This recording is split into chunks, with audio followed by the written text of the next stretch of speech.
Hello and welcome to your favorite cloud learning channel, Cloud Expert Solutions. And welcome back to AWS Certified Solution Architect Associate Certification Bootcamp. In this module, we are diving into some of S3's most advanced and powerful features.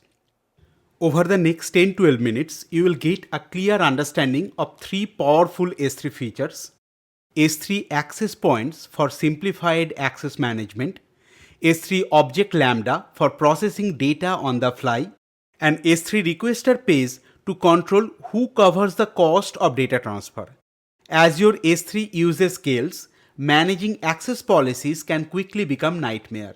That's where these features comes in. They offer smart, scalable ways to manage large shareable datasets and even bring processing close to your storage layer. By end of this session, you will be equipped to build more efficient and advanced S3 solutions. On behalf of the Cloud Expert Solutions team, I would like to thank you for joining us and choosing this bootcamp. Let's dive in. Let's start with Amazon S3 access points, and first, let's look at the problem they solve.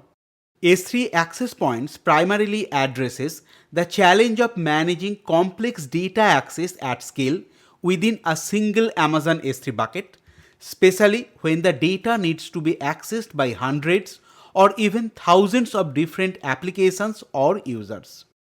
To understand this better, imagine a real-life scenario.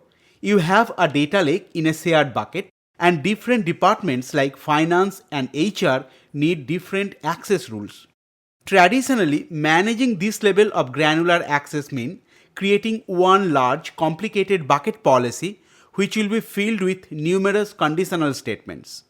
This approach is error-prone, hard to audit, and can even hit policy size limits. So, what's the solution? Instead of one massive monolithic bucket policy, administrator can create multiple smaller, easy to manage access point policies, and each will be tailored to specific applications or users group. This makes managing different access rules much cleaner. For example, your HR team can use one access point and your finance team can use another, both pointing to the same data lake bucket but with different permissions. For the certification exam, here are some key features to remember. AWS supports up to 10,000 access points per region per account. Access points can be restricted to a specific virtual private cloud or VPC, which will effectively firewall S3 data access, so it's only available within a private, trusted network. Each access point has a unique ARN or Amazon resource name and its own policy. Access point policies are similar to bucket policies, and they are evaluated alongside with the main bucket policy. During the certification exam, if you see a question describing a complex access scenario for large shared bucket, then S3 access points are probably the answer for you. Now let's move on to Amazon S3 Object Lambda. This feature solves a common problem: the need to store multiple derivative copies of data for different applications. Traditionally, if different applications needed data from the same S3 bucket in different formats, say one application needs a full resolution image, another needs a thumbnail, or one needs raw data while another requires sensitive information to be redacted, then you had two inefficient options. The first one, you can create and maintain multiple copies.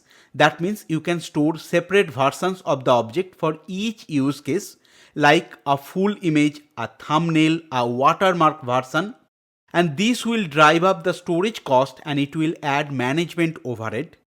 Or the second option, you can build a custom proxy layer. That means you can set up and maintain a compute service like a custom API in front of S3, and that will intercept the request and process the data for you, and then you will return the transform result to the calling service, which will add infrastructure complexity for you. S3 Object Lambda eliminates these inefficiencies by letting you attach your own custom AWS Lambda function to S3 get, head, and list request. Now let's review how it's work. First, your application makes a standard GET request to an S3 Object Lambda access point. S3 then transparently invoke your Lambda function and passes the data to it. The Lambda function processes the data, for example, reducting PII or resizing an image. And then the modified data is streamed back to your application, and the application does not even know that the data was transformed. In terms of big benefit, you no longer need to store multiple derived copies of your data, which will save both storage cost and complexity for you. Now let's go over some common use cases for S3 Object Lambda. To start with, you can dynamically mask or remove personally identifiable or PII information for analytics, testing, or for non-production environments to meet any regulatory or compliance requirement. You can also convert data formats like XML to JSON or different compression formats in real time as you are retrieving the data from S3 bucket. You can also resize, add watermark, or crop image on the fly based on specific needs for the user or device without storing multiple image versions.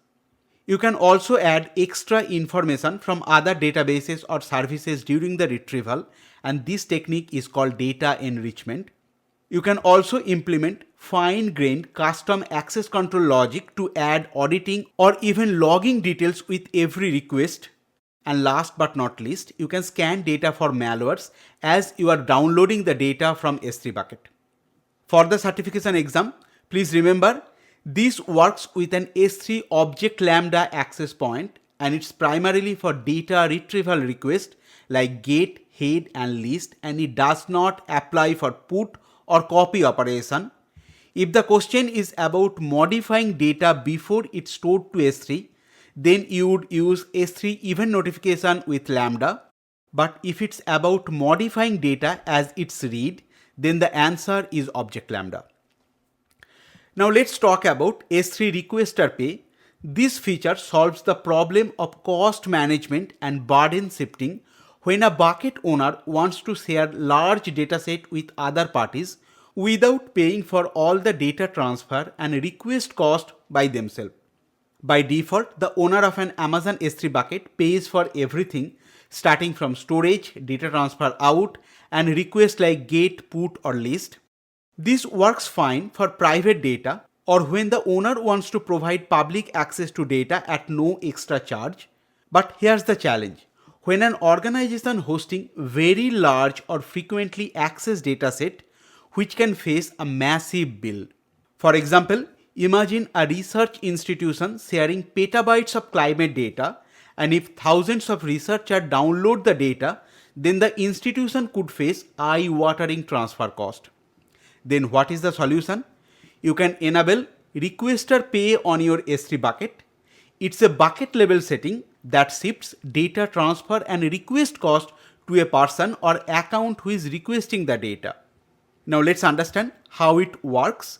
The requester must be authenticated with their own AWS credential, and the requester must include the header XAMZ requester pair, and the value should be requester in the request to accept the charges. For the certification exam, keep these points in mind. If the dataset is private or accessible by unauthenticated user, then requester pay is not the right option. If the question mentions a large public dataset or organization wanting to reduce data transfer cost or requiring authentication to access the data, then that's a strong indication for requester pay. As we mentioned at the beginning of the session, these are advanced topics. So for the exam, focus on the concepts, use cases, and the problems these features solve. We have covered everything you need to pass the certification. Next, we will head to the AWS Management Console and review the options so you can apply this knowledge to your own organizational use cases. But if you want, you can skip. This demo is not mandatory and you don't need for the AWS certification. Back to my AWS Management Console, and I am at S3 dashboard. I'll use Cloud Expert Solutions S3 demo. For requester pay, you need to go to Properties. You have to scroll all the way to bottom. Before the static website hosting, here is the requester pay.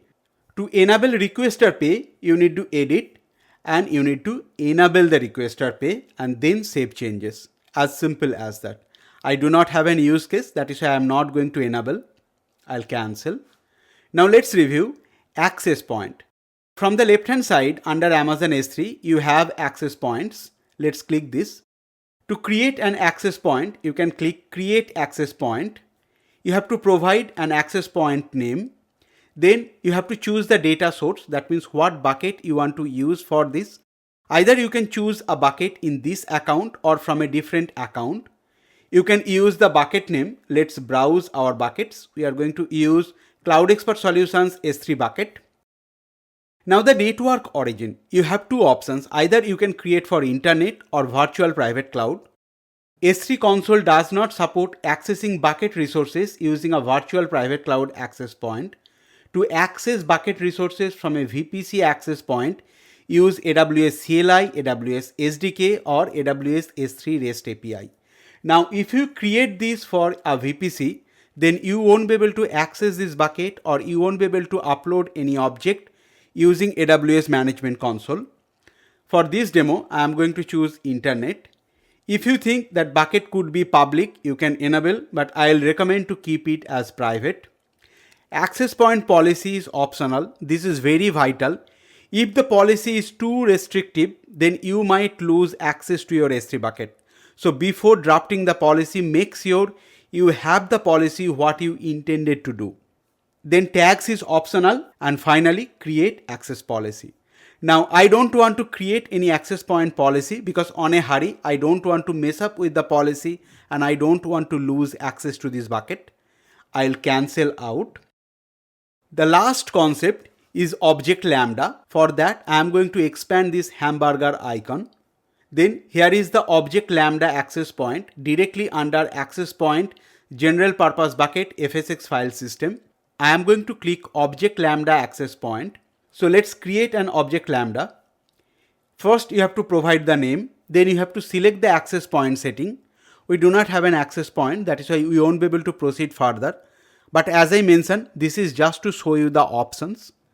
In terms of S3 actions, either you can do for get object, head object, list object or list object v2. If you are going to use list object v2, then it can return up to 1000 objects from S3 bucket. Let's select get object. For custom Lambda function, which is going to do the processing, either you can choose a Lambda function from this account or you can enter Lambda ARN if the Lambda function is in different account. Let's click on the choose Lambda function drop down. I do not have any specific purpose Lambda function. I am going to select the test one. If you have more than one version for the Lambda, then you can choose the specific Lambda function. Currently, we are fine with the latest version. Payload is optional. If you want, you can provide the payload, which will be optional JSON document. You can also add transformation if you want. I do not have an use case, that is why I am going to remove this. Now the request metrics, you can monitor the access S3 request, and if you want, you can enable request metrics if you have an use case. Then the Object Lambda access policy, again, you should draft that policy based on your use case and based on the requirements. And the final step is create Object Lambda access point.